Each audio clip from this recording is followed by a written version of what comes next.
Nii, alustame siis kõigepealt lühidalt sellest, miks üldse seda põrandkütet rajama peaks või miks olemasoleva küttesüsteemi ümberehitamisel üldse nagu mõte on, et mis need eelised või asjad siis on, miks peaks kaaluma üldse seda, et näiteks radiaatorkütte asemel põrandakütet teha. Ja esimene on võib-olla siis see, et põrandküte natukene erineb sellest, kui me räägime radiaatorküttest, ehk kui radiaatorkütte puhul me saame selle sooja tunde pigem kätte sellisest konvektsioonist ehk sooja õhu nii-öelda liikumisest, siis põrandkütte puhul räägime me kiirgusküttest ja see kiirgus ei tähenda siis mitte seda, et meil on mingisugused kiirgajad, aga meil nii-öelda kiirgajana töötab põrand ja tänu sellele, et see kiirgus on suurel pinnal, siis me tunneme ennast tegelikult mugavamalt madalama ruumiõhu temperatuuri juures. Kui seda slaidi vaadata või seda pilti, kus inimene on päikese käes või varjus, siis see võib-olla selgitab seda mõtet kõige paremini ehk kuigi välisõhu temperatuur on mõlemal puhul sama, selle slaidi puhul siin 20 kraadi, siis tegelikult te ju tunnete ennast päikese käes olles justkui teil oleks soojem, eks ole, kui pilve all. Ja täpselt sama loogika kehtib ka näiteks, kui me vaatame pilte või käime ise kuskil Alpides suusatamas, siis piltide pealt on näha, et inimesed võtavad seal lume peal rõõmsasti päikest, eks ole, et on kõik riided seljast maha visanud ja see on just nimelt sellepärast, et me oleme päikesele lähenemal ja see päikese kiirgus annab meile nii-öelda üldises resultaadis mõnusama enesetunde. Ja ühesõnaga esimene siis mõte ongi see, et põrandkütte versus radiaatorkütte me saame natukene madalama ruumiõhu temperatuuriga hakkama, et tunneme ennast nii-öelda mõnusamalt. Ja selle kohta on muidugi termin ka ehk operatiivtemperatuur, mis siis arvestabki nii-öelda pinna ja ruumiõhu temperatuuri seost. Ja siin näite puhul siis on nii, et kui meil on põrandatemperatuur näiteks 25 ja ruumiõhk 21, siis inimene justkui tunneb, et temperatuur tema jaoks oleks 23. Ja ilmselgelt sellel on siis see point, et mida madalam meil on ruumiõhu temperatuur, seda rohkem saame me küttekuludelt säästu ehk on arvutatud siin, et iga kraad madalamat ruumiõhu temperatuuri annab küttekuludelt kuni 5% säästu. Nüüd, kui põrandpinna temperatuurist rääkida, et kui mõni siin kahtleb, et kui mugav või ebamugav see põranda kaudu kütmine on, siis tegelikult on nii, et kui meil on normaalselt soojustatud maja, siis põrandkütte puhul peab meie põranda temperatuur olema vaid mõned kraadid kõrgem kui ruumiõhu temperatuur, mida me soovime. Ja jällegi on siin uuringutega tehtud niiviisi, et inimese jalale, inimesed on loomulikult erinevad, et see ei ole 100% reegel, aga siiski, et jalatallale või jalale sobivaim temperatuur on 26, mis läheb meie loogikaga ju väga hästi kokku, et kui me soovime, eks ole, ruumiõhu temperatuuriks 24, siis nagu ma ütlesin, peab meil põranda temperatuur olema 26 ja see kõik ongi väga mõnus ja tore.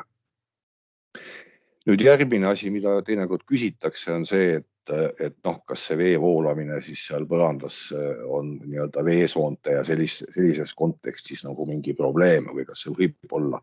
Siis tegelikult ei ole, et kui siin on selline lihtne näide toodud, et me võtame mingisuguse keskmise suurusega elutoa, kus me saame siis ühe küttekontuuriga hakkama, see tähendab, et meil seda toru seal põrandas on umbes 80 meetrit ja kui see toru läbimõõt olgu siis 20 millimeetrit, me räägime välisläbimõõdust, siis see veemaht, mis seal torustikus liigub, on tegelikult suhteliselt olematu, ja lisaks sellele ega see voolukiirus ka teab, kui suur ei ole, ehk mingisugustest veesoontest või sellistest asjadest me väga rääkida ei saa. Nii, järgmise slaidi. Jällegi, et kuna meil on siis suur küttepind ehk terve põrand töötab justkui siis kütteallikana, siis see tähendab seda, et see veetemperatuur, mis sinna põrandasse tuleb siis saata, on hästi madal ja kuna ta on hästi madal, siis sobib ta väga hästi kokku kokku soojuspumpadega, on ta siis maavesi või õhkvesi soojuspump, et need mõlemad on ikkagi madalatemperatuurilised seadmed ja kui me räägime siis soojuspumpadest radiaatoritega koos kasutamisel, siis kindlasti me ei saavuta nii head siis energiaefektiivsust ehk seda kopp-numbrit. Aga põrandkütte puhul on see 45 tegelikult siis ju soojuspumba jaoks ideaalne. Erinevus on natukene pealevoolutemperatuurides on see, et kui me räägime siis kuivapaigaldisest ehk sellisest paigaldisest, kus toru ei ole mingisuguse betooni sisse valatud versus paigaldis nii-öelda kuivana, kus mingisuguseid valutöid ei ole, et see toru paikneb siis erinevate paigaldussüsteemide puhul, kas siis mingi peno vahel või midagi sellist, siis nii-öelda kuivapaigaldus üldjuhul tahab natukene kõrgemat pealevoolutemperatuuri ja kuivapaigalduse puhul see kõrgem pealevoolutemperatuur on nagu selles mõttes oluline teada, et kui me kasutame parketti oma põranda peal, eriti siis naturaalparketti, siis seal peame natukene seda pealevoolutemperatuuri jälgima, et meil see põrandapinna temperatuur liiga soojaks ei lähe, et see siis sellele parkettpõrandale väga ei meeldi. Veel eeliseid, et mis siis põrandküttel nii-öelda kaalumist peaks nagu positiivses suunas kallutama, on ilmselgelt see, et mingisuguseid asju meil seina peal ei ole, mingeid radiaatoreid. Lisaks on see süsteem täiesti hääletu ja seda vee liikumist seal põrandas kohe kindlasti ei kuule. Lisaks on ta ka tolmuvaba, ega õhu liikumist praktiliselt pole, eks ole, et radiaatorite puhul on see natuke teistmoodi või mingite puhurite, et õhksoojuspumba puhul näiteks. Ja kuna meil on ka siis see toatemperatuur mõnevõrra madalam kui radiaatorkütte puhul, siis on meil õhka veidi niiskem. Niiskem õhk teadagi on tervislikum, see tähendab seda, et ka kõikvõimalikud bakterid levivad niiskemas õhus natukene kehvemini ja inimese seisukohalt on veel nii, et kui õhk on niiskem, siis see tähendab, et meie ka limaskestad on niiskemad ja see on oluline siis selleks, et kui meil on limaskestad natukene niiskemas keskkonnas, siis nad püüavad ka või nende kaitse erinevatele bakteritele, muudele asjadele on parem. Ja erinevat radiaatoritest või siis elektriradiaatoritest ei ole meil õhka ioniseeritud, et igal juhul on see selline tervislikum ja mõnusam valik. Nüüd täna me ei räägi siis nendest tavapärastest põrandkütte lahendustest ehk lahendustest, mida kasutatakse siis, kui me uut maja ehitame, eks ole, et räägime ikkagi renoveerimisest ja keda huvitavad need nii-öelda tavapärased lahendused, siis soovitan minna sellisesse kohta nagu YouTube, lüüa sinna sisse otsing Uponor Eesti ja tegelikult sellel kanalil on neid veebinari salvestusi päris palju. Ja selline üldteooria ehk kõik põrandaküttest, kus me loetleme siis kõik võimalikke erinevaid paigaldusviise ja muid igasugu trikke ja nippe, siis seal on need kõik ilusasti olemas. Aga selle tavapärase lahendusel siis nii-öelda renoveerimise seisukohalt on päris palju puudusi, et esimene on see, et kui me nüüd räägime siis betoonvalust või sellisest tüüpilisest põrandkütte rajamisest, siin on see pilt ilusasti näha, eks ole, et siis siin on nagu see jama, et see valukiht toru peal on päris suur. Ehk kui me tahaksime samasuguse lahendusega renoveerimistööd teha, siis see tähendab seda, et olemasolev põrand tõuseb päris palju, eks ole. Lisaks on selline paksu valuga süsteem üsna aeglaselt reageeriv ehk selle põrandkütte siis nii-öelda arvestades Eesti ilma, eks ole, et täna on -10, homme on +5, siis võib olla sellise ühtlase toatemperatuuri saavutamine raske, kuna see betoonimass on lihtsalt äärmiselt suur. Tema üleskütmine võtab aega, tema jahtumine võtab aega, aga renoveerimise seisukohalt on nagu põhiline häda selles lihtsalt, et see valukiht toru peal on suur, ehk see paigalduse nii-öelda kõrgus on suur. Teine sellise uuema ehitise võimaluslahendus on nii-öelda kuivpaigaldus. Sellest nagu päris head läbilõike pilti ei olegi, aga see ideoloogia on siis see, et on selline EPS-plaat, millel on sooned sees, kuhu siis soonte vahele paigaldatakse toru ja selle toru all on veel sellised alumiiniumist soojusjaotusplaadid. siis selle paigalduse häda nüüd on jälle see kõrgus, et see EPS on suhteliselt paks, eks ole. Lisaks on need EPS-plaadid üldjuhul hästi pehmed, mitte ainult Uponori lahendusel, aga ka teistel tootjatel, et kui te lähete siis ehitusmaterjalide poodi, siis seal on igasuguseid tükrokeid ja muid selliseid variante. Ja seal on see häda lihtsalt, et otse selle tükrok või selle EPS-plaadi peale nagu siis paketti panna tegelikult ei tohiks, sellepärast et see EPS-plaat on suhteliselt pehme. Ja see ei tähenda seda, et seda põrandasse tekib, ma ei tea, köögilaua alla mingisugune auk või mügarus, aga tähendab seda lihtsalt, et selle põranda peal kõndides see põrand kipub natukene vetruma. Ja kui me nüüd siia EPS-i peal oleme pannud siis mingisuguse koormust jaotava plaadi selleks, et oleks see paigaldis jäigem, on ta siis põrandakips näiteks, siis ka selle paigaldise kõrgus on suhteliselt suur, ehk jällegi meil jääb seda põranda ja lae vahelist kõrgust nii-öelda vähemaks. On loomulikult maju, kus see ei ole oluline, aga enamikes majades me seda põrandat tõsta väga palju ei taha. Ja seetõttu siis ongi Uponoril pakkuda 2 sellist madala paigalduskõrgusega lahendust, mis siis ongi tänased nagu peateemad. Ja esimene siis selle renoveerimistöid saab teha 2 moodi, et nii nagu ka kõikidel teistel põrandküttesüsteemidel on siis 2 varianti, et kas me räägime märgpaigaldisest ehk paigaldisest, kus me teostame mingisuguseid valutöid või me räägime kuipaigaldisest, see on siis need paigaldised, kus mingit valu ei ole, siis esimese süsteemina räägime siis madala paigalduskõrgusega märgpaigaldussüsteemist, mille nimi on Minitec. Koosneb see või õigemini selle Miniteci põhitoode on selline polüpropüleenplaat, mõõdud on siin näha, see on selline mummudega plaadikene, hästi palju auke on siin sees ja see plaat paigaldatakse olemasoleva põrandale nii, et seda olemasolevat põrandat ei pea lõhkuma hakkama. Sellel plaadil on selline foolium taga, et selle tõmbate ära või kile, siis selle plaadi alune on liimitud või liimiga, õigemini see on üsna tugev liim, ehk siis selle liimi abil liimitakse need plaadid olemasolevale põrandale ja siin on siis nüüd see trikk, et see, kui me need torud siis siia nende mummukeste vahel oleme paika pannud, siis me ei vala seda mitte paksu kihi betooniga üle, aga valame selle üle tasanduskihiga või tasandusseguga. Siin on see väljavõte siis kõik sellest, mis teil selleks nagu vaja on, et seda Minitec süsteemi paigaldada. Ehk nii nagu ma rääkisin, on kõigepealt meil siis plaat, siis on meil vaja muidugi sinna plaati sobivat toru, millest ma kohe räägin, siis on meil vaja paindetugesid ehk selle koha peale, kus need torud keeravad jaotuskollektorisse. Meil on vaja eurokoonuseid, siis on vaja meil valu puhul alati ääreriba seinte äärtesse ja uste avadesse.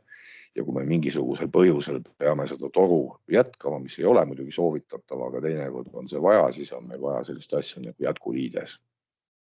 Nüüd erinevus tavapärasest põrandküttest on see, et Miniteci puhul kasutame mõnevõrra väiksema läbimõõduga toru, ehk kuni seda klassikaliselt on toru läbimõõdud põrandkütte puhul 16 mm ja 20 mm. Räägime siis plasttorude puhul alati välisläbimõõdust. Siis Minitec süsteemi puhul on see toru välisläbimõõd mõnevõrra väiksem ehk 9,9 mm kõigest. Ja eks ta sellepärast ongi 9,9 mm, et saada see paigalduskõrgus võimalikult väikeseks.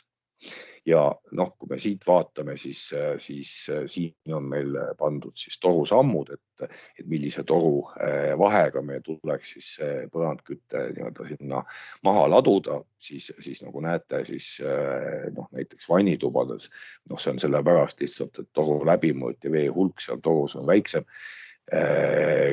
On meil siis need sammud ka, et kui tavapäraselt näiteks kui me räägime 20 mm põrandkütte torus, siis seal on soovitav torusamm 200 mm, eks ole, et 9,9 puhul, ütleme nii tavaolukorras on meil vaja kasutada siis 100 mm sammu ehk kaugust 2 kõrval oleva toru vahel, mis omakorda tähendab seda, et toru kulu ruutmeetri kohta on päris suur. Ja kuna meil on ka selline piirang, et mitte siis ringluspumpa üle koormata ja et põrandatemperatuur oleks algusest lõpuni suhteliselt ühtlane, siis selle ühe kontuuri ehk katkematu toru pikkus ei võiks olla rohkem kui 60 meetrit. mis omakorda tähendab seda, et erinevalt siis tavapärasest põrandküttest võib olla meil vajadus kollektor teha päris pikk ja päris suur. No siin on ka mõeldud jälle selline lahendus, et on sellised nii-öelda jaotusliitnikud, et kui tavapäraselt on nii, et üks kontuur läheb siis ühe kollektori elemendi külge, siis me saame kasutada niisugust jaotusliitnikku, et me saame ühe kontuuri või kollektori ühe kontuuri taha ühendada tegelikult siis 2 põrandküttetorustikut, selle võrra siis läheb meil see kollektor jälle nii-öelda lühemaks tagasi. Nüüd, kui rääkida võimsusest, et siin on see slaid ei ole maailma kõige teravam, siis me oleme neid võimsusi üritanud siin ka arvutada, et kui küsitakse, et kui palju ikkagi sooja siis see selline peenikene toru välja annab, siis siin on üks arvutusprogramm, mille järgi on võetud selline tüüpiline vahekorrus, on võetud siis nii, et katlamajast tulev küttevee temperatuur on 35 kraadi, torusamm valisime 150 millimeetrit pinnakatteks või põrandakatteks tavaline parkett, siis oleme saanud siin niiviisi, et väljund võimsuseks küttel on 48 vatti per ruutmeeter, mis on tavaolukorras küll ja veel, et see kütab teie ruumi ilusasti ära. See sõltub muidugi, eks ole, et kui teil on soojustamata maja ja hästi suured aknad ja see sooja kadu on läbi seinte päris suur, siis peab seda tähelepanelikult vaatama, aga ütleme tavaolukorras on see 48 vatti ruutmeetri kohta küll ja küll, et siin mingisugust muret ei tule. Ja siin me oleme ka rehkendanud pinnatemperatuuri ehk 24,6 kraadi, mis on siis täiesti sobilik kõikvõimalikele pinnakatetele ehk radiaator või siis parketile ei tee ta tegelikult siis mitte midagi, et on täiesti okei. Siin on üks näide väikesest projektist ka, et kus ühele korterile on siis joonistatud põrandkütte selle miniteki kasutades ja te näete, et neid kontuure siis per ruum tuleb päris palju, et siin on võetud üks magamistuba 20 ruutmeetrine, siis siin me oleme saanud kuskil 4 kontuuriga hakkama ehk sellised 50 meetri pikkused kontuurid 150 sammuga ja selle 20 ruutmeetrise ruumi kütmiseks siis annab minitek välja 1000 vatti, et peaks olema ka täiesti piisav. Et siin seda hirmu ei ole siis, et see peenike toru ei jõuaks midagi ära kütta. Igaks juhuks ütleme nüüd igapäevaselt seda ei tee, aga et kui kellelgi on kahtlusi ja kõhklusi, et kas tema konkreetsele majale siis miniteki lahendus sobib ja kuidas seda teostada, siis põhimõtteliselt on meil ka olemas Poolas selline projekteerimisosakond, mis mõõduka raha eest teile ka selle kütteprojekti valmis joonistab, kui selleks huvi on. See ei ole küll igapäevane töö ja üldjuhul seda väga vaja pole, aga kui see peaks osutuma vajaduseks, siis see on võimalik. Nüüd ma rääkisin, et see sama mummuline plaat tuleb siis mitte nii-öelda tavalisse betooni valada, aga tuleb valada üle siis tasandusseguga ja selleks on erinevatel tootjatel, siin on neid erinevaid tootjaid päris mitu, kõigil tegelikult olemas selline tasandussegu, mis on mõeldud põrandkütte jaoks. Ja vot see paigaldise kogu kõrgus ehk siis kõrgus põranda, nii-öelda vana põranda pinnast kuni siis selle valu ülemise piirini on sõltuvalt segutootjast siis ainult 15 millimeetrit, et kui mäletate, siis tavavalu puhul, rääkisime betoonvalust, siis võis olla suurusjärgus seal 45 kuni 90 millimeetrit, et vot selle Minitex süsteemiga on see paigaldise kõrgus siis alates 15 millimeetrist. Ja näitena ma võtsingi täiesti suvaliselt netileheküljelt siis Kiilto tootja nii-öelda osandussegu, mille nimi oli Kestonit Termo. Ja see on spetsiaalselt siis mõeldud põrandkütte rajamiseks või renoveerimiseks, et tegemist on siis kiud tugevdatud seguga, et ta teil seal pragunema ei hakka. Ja noh, nagu näete, siis üks eelis, mis nüüd jällegi veel võrreldes tavalise betoonvaluga on see, et see on hästi kiirelt kuivav segu, see tähendab, et selle valu peal saab kõndida juba 4 tunni pärast, mis noh, renoveerimise seisukohalt on ju hirmus hea, et põhimõtteliselt saadad omi ruume renoveerida kas või ühe kaupa, eks ole, et ei pea kaua ootama, kui juba võib selles ruumis nii-öelda kõndima hakata. Ja sellesama Kestonit üldjuhul on kõikidel nendel tootjatel siis ka see juhend, et mismoodi seda valutööd tegema peaks ja noh, siin on siis juhis betoonist aluspõranda puhul.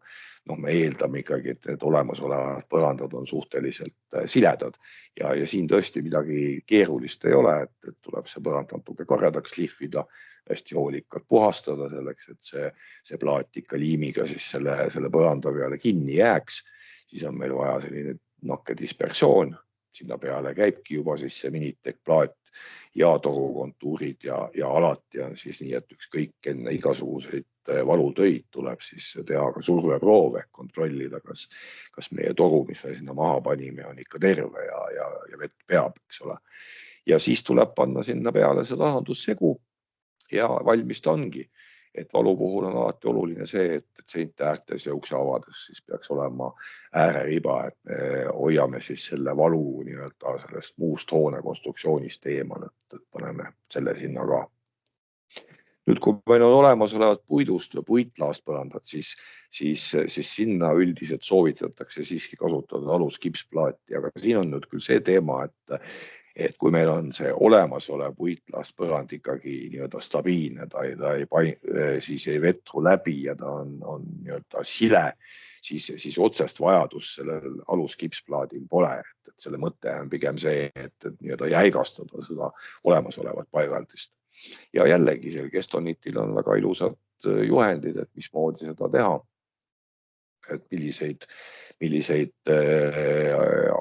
aluspinna viimistlusi siis vaja on ja laias laastus on see protsess täpselt sama, et aluspind korda, siis Minitec plaat ja torustik, kindlasti surveproov, tasandussegu peale ja jällegi valmis ta ongi, et mõne päeva pärast saab juba parketti laduma hakata.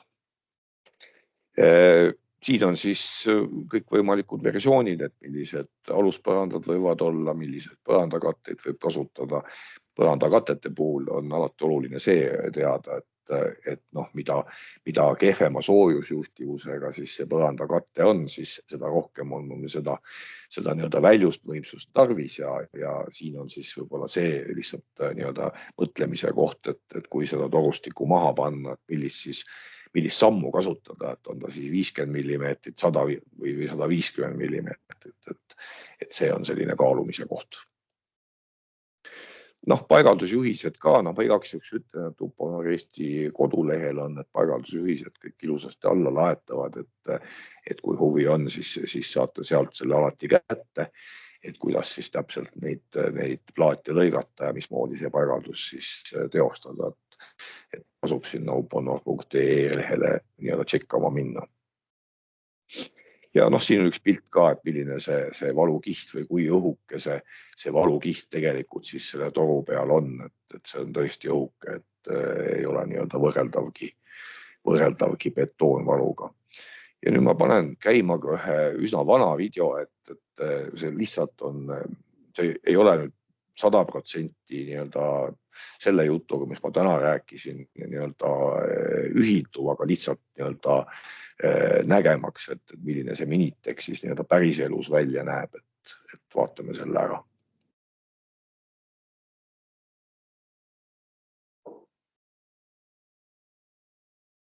See on muidugi saksa keeles, aga no, pildid ütlevad rohkem kui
siin meil on paigaldatud lisaisolatsioon, eks ole.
Neid plaate ei panda siis päris seina äärde, et jätate sinna mingi 50 millimeetrise vahe.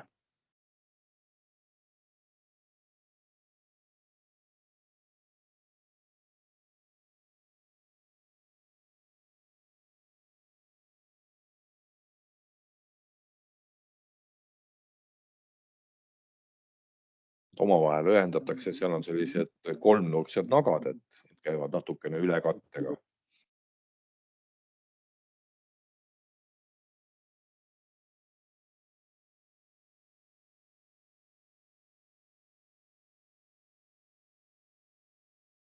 Lõigatava kääridega väga, see on üsna õhuke see plaat.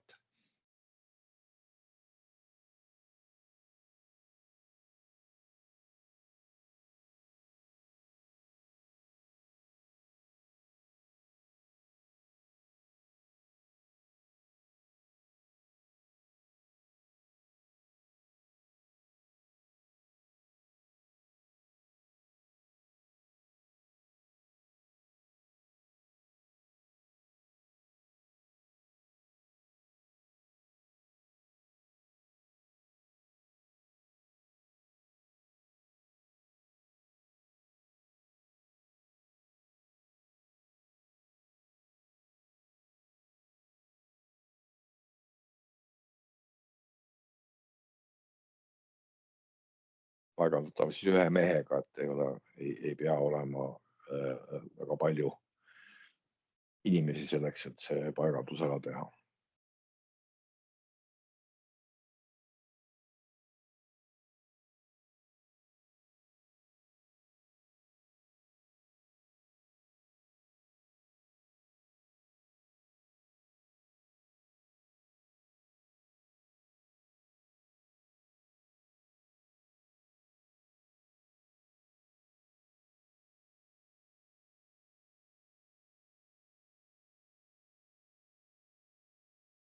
Vajadusel siis, kui meil on see paigaldussamm suhteliselt väike, siis nende pöördekohtade peale teinekord on vaja sellised paunakesed teha.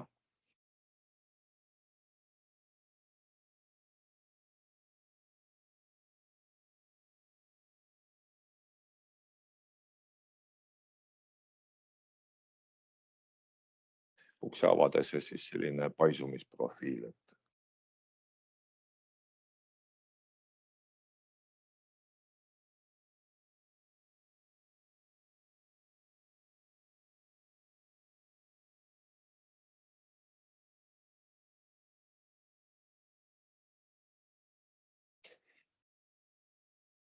Eestis on nüüd siin natuke teistmoodi, et me kasutame teistsuguseid liikmikke, et seal midagi nagu laiendada vaja ei ole. Et põhimõtteliselt teil mingisugust lisatööriistu vaja ei ole. Et see on nüüd Euroopas kasutatav laiendusliikmikutega kollektori ühendamiseks, et Eestis seda ei ole.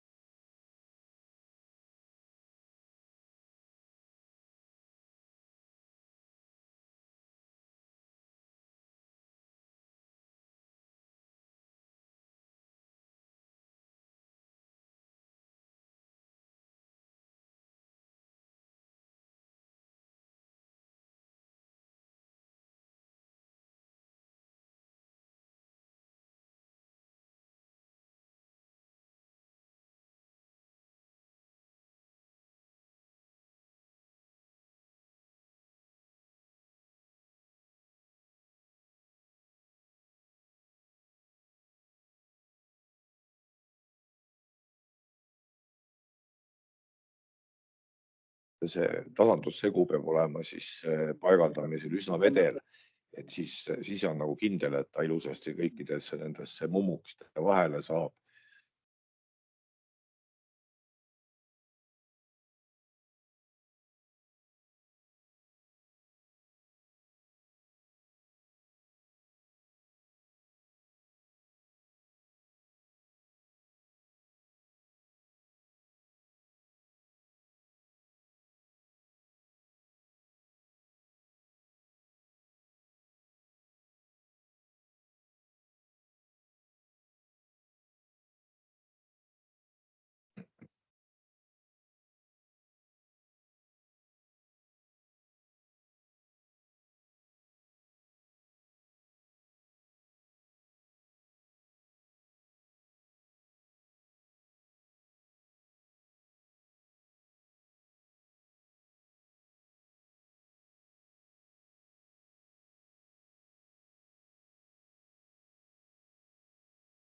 Noh, üsna pikk ja lohisev video, aga mingisuguse pildi vast andis, et mismoodi seda teha.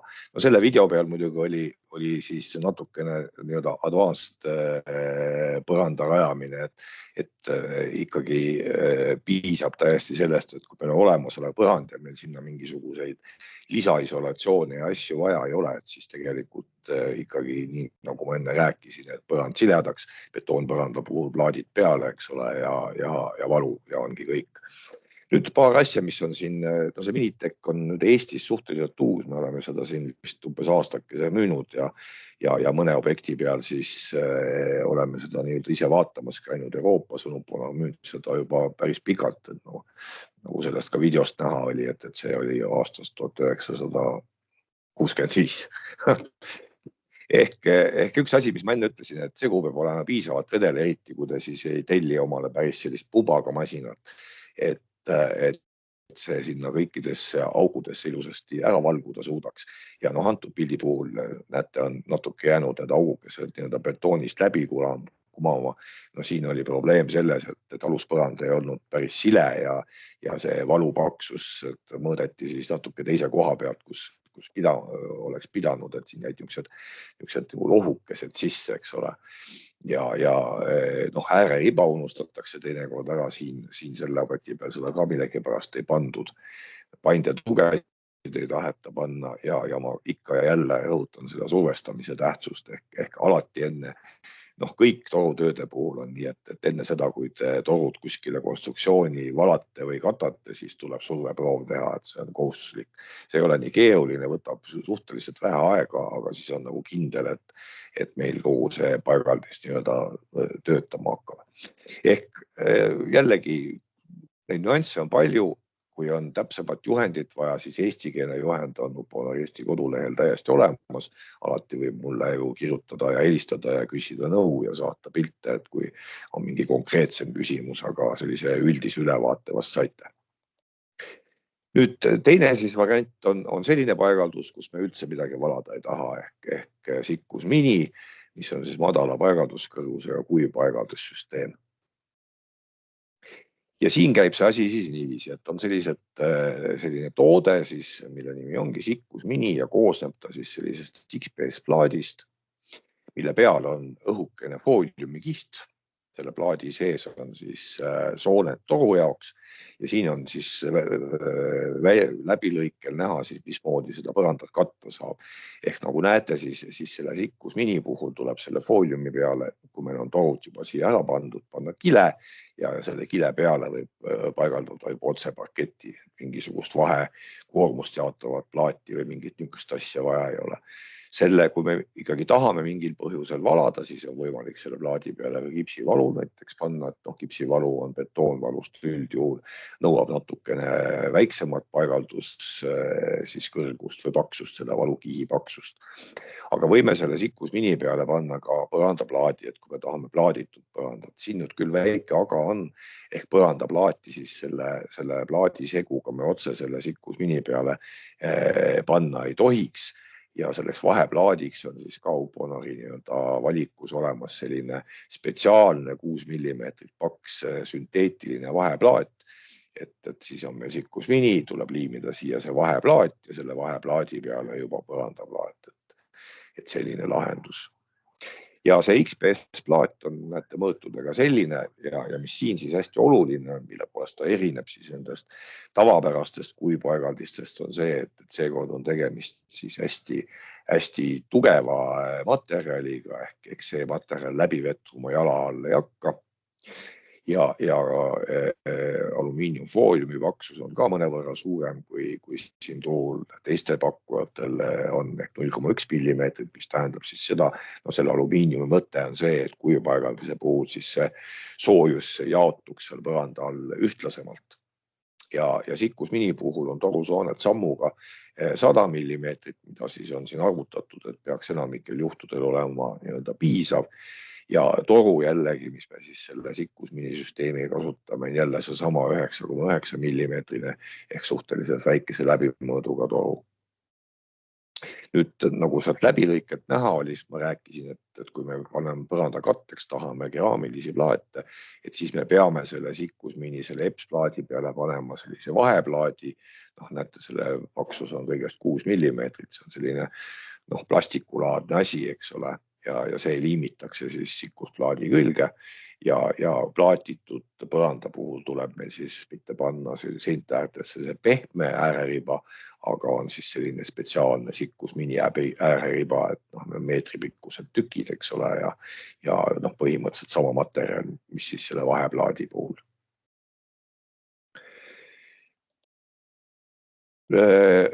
Liitnikud ja muud asjad on Minitekiga sarnased.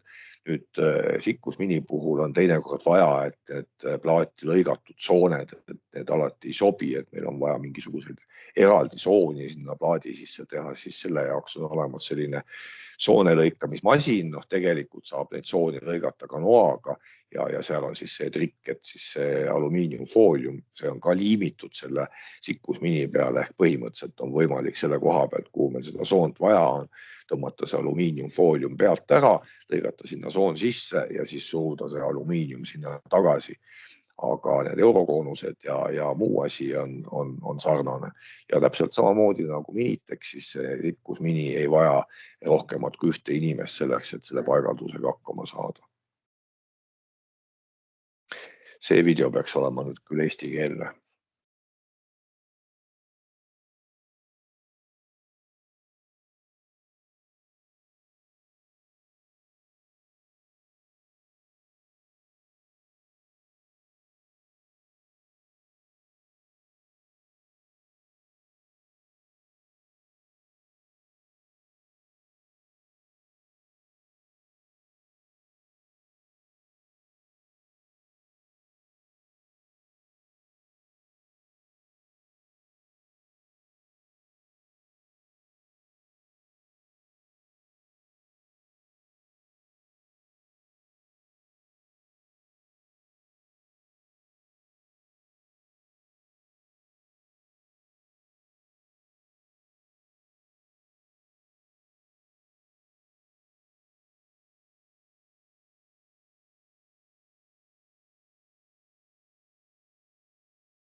Survestamine. Video peale ei ole näha survestamist. Survestage enne.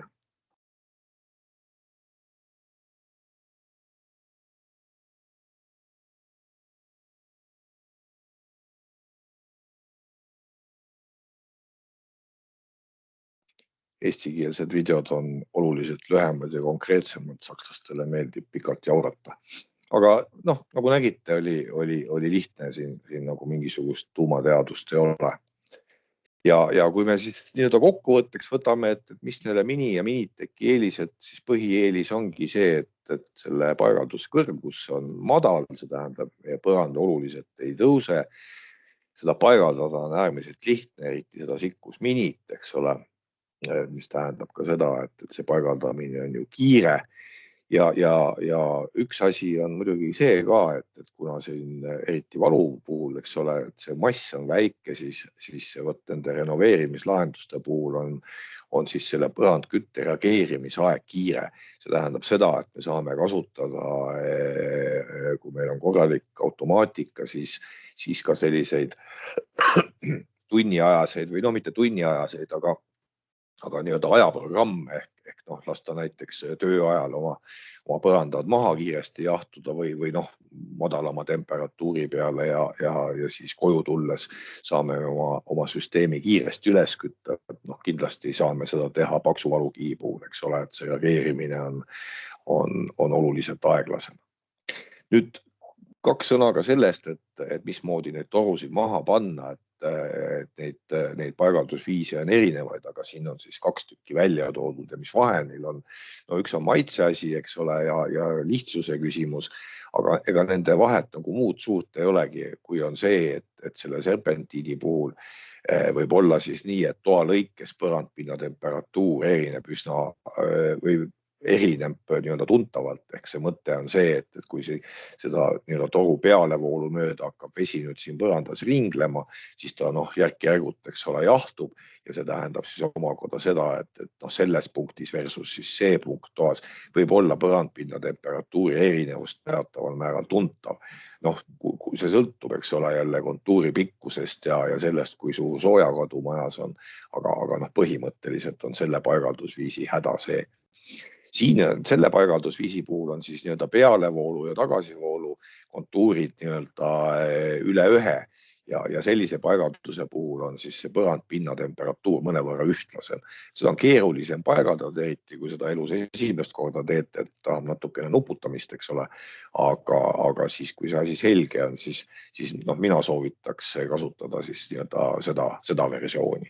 Et siin see vahe ongi, et võimsust annavad nad välja nii-öelda summana täpselt sama palju, lihtsalt ühel juhul on võib-olla oht, et kontuuri lõpupoole, kellel on väga tundlik jalg, siis võib-olla saab aru, et siinpool oli soojem kui siinpool.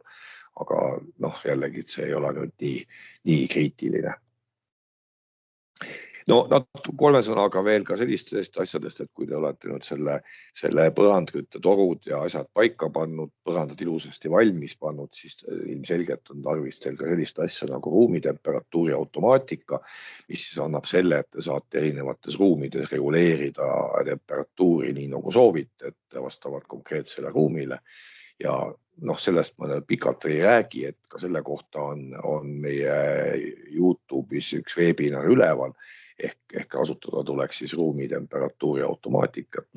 Mina soovitan seda Smatrix Pulsi, siis koosneb kontrollerist, nii-öelda ajust, termostaatidest, mis siis neid valikuid on erinevaid, mis on igas ruumis seina peal, eks ole.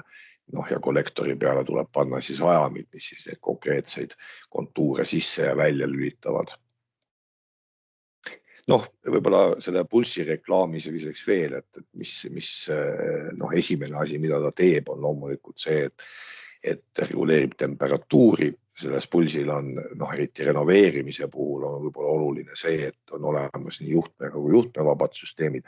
Ehk kui teil on seinad ilusasti tapeetide all ja kaableid veetud ei ole, et siis tasub mõelda ja kasutada juhtmevabad termostaatide peale, et siis ei ole teil mingit kaabeldust vaja tegema hakata, eks ole, termostaadid suhtlevad selle peakontrolleriga üle raadiolainete ja erinevaid nii-öelda võimalusi, mis siis see automaatika veel annab. Võib-olla automaatne tasakaalustus on üks oluline asi, mida võiks nagu rääkida, et automaatne tasakaalustus tähendab siis tegelikult seda, et kui te renoveerite oma elamist, siis teil on ilmselgelt ju elamises ruumid on erineva suurusega. Ja mida suurem ruum, seda rohkem siis seda küttevett tegelikult peaks sealt torustikust läbi voolama. Ilma automaatikata peaksite siis tegema nii, et selle jaotuskollektori peal on selline läbivoolu regulaatorid, et peaksite sealt siis nii-öelda paika kreerama soovitavad vooluhulgad.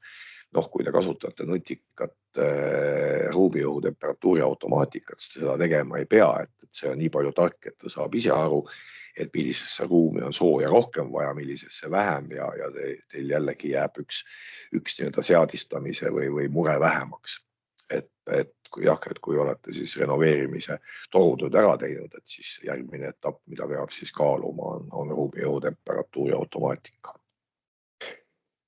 Nüüd paigaldusnippe, et kui siis paigalduseks läheb, siis tihti ongi nii, et kuna ma rääkisin, et see paigaldussamm on suhteliselt väike, eks ole, et siis need kontuure tuleb selle ühe ruumi kohta päris mitu, siis mõistlik oleks plaanimise faasis üritada need kontuurid, mis on ühes ruumis suhteliselt sarnase pikkusega teha, et siis on see tasakaalustamine ja ruumi temperatuur nii-öelda ühtlasem. Korralik automaatika tagab tasakaalustamise ja painetoed on mõistlik panna ehk painetoed siis selle koha peale, kus need torud siis keeravad kollektorisse. No selle mõte on lihtsalt see, et selle toru siis keeramise koha peale ei tekiks mõlk. No mõlgiga peenike toru on ja seda võib olla teinekord keeruline painutada, siis üks väike trikk on võib-olla, mida ka ei teata, et on see, et seda mõlki sealt toru seest on üsna lihtne kätte saada. Kui me esimest korda elus võib-olla tegime ja keerasime sellise jõnksu siia sisse, siis seda toru on täiesti lubatud sellise sooja puhuriga soojendada. Kindlasti peaks olema maksimumi peal. Ja soojendame seda toru siis selle mõlgi koha pealt täpselt senikaua, kuni see valge toru muutub nii-öelda läbipaistvaks. Ja nüüd, kui me keerame selle mõlgi sealt siis välja ja laseme toru ära jahtuda, siis on see mõlk selle toru pealt kadunud ja mingisugust ohtu selle toru nii-öelda kvaliteedile või edasisele püsimisele ei ole. Nüüd teinekord juhtub ka selline asi, et meil on vaja seda toru jätkata või oleme teinud augu või midagi sellist, et siis väike video ka sellest, et mismoodi seda toru jätkama peaks. Et selleks on selline spetsiaaltööriist ja spetsiaalne liide. Meie kutsume seda nii-öelda Quick and Easy liiteks ja kasutab ta ära siis selle Uponori toru sellist mäluefekti, ehk see mäluefekt tähendab seda, et kui me seda toru oleme mingit moodi mõjutanud, siis ta üritab oma esialgset kuju tagasi saada ja võt sellele põhinebki siis see Quick and Easy liitmiku tehnoloogia, mis on äärmiselt turvaline ja töökindel. Ma panen selle video käima, et siis näete, mismoodi see jätku tegemine toimib.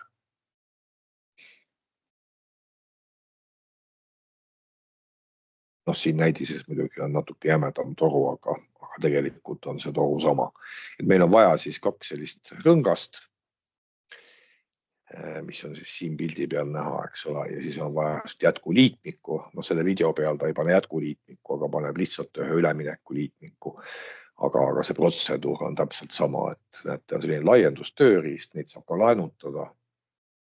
Me laiendame selle toru otsa koos selle rõngaga laiemaks, eks ole, läbimõõdu suuremaks.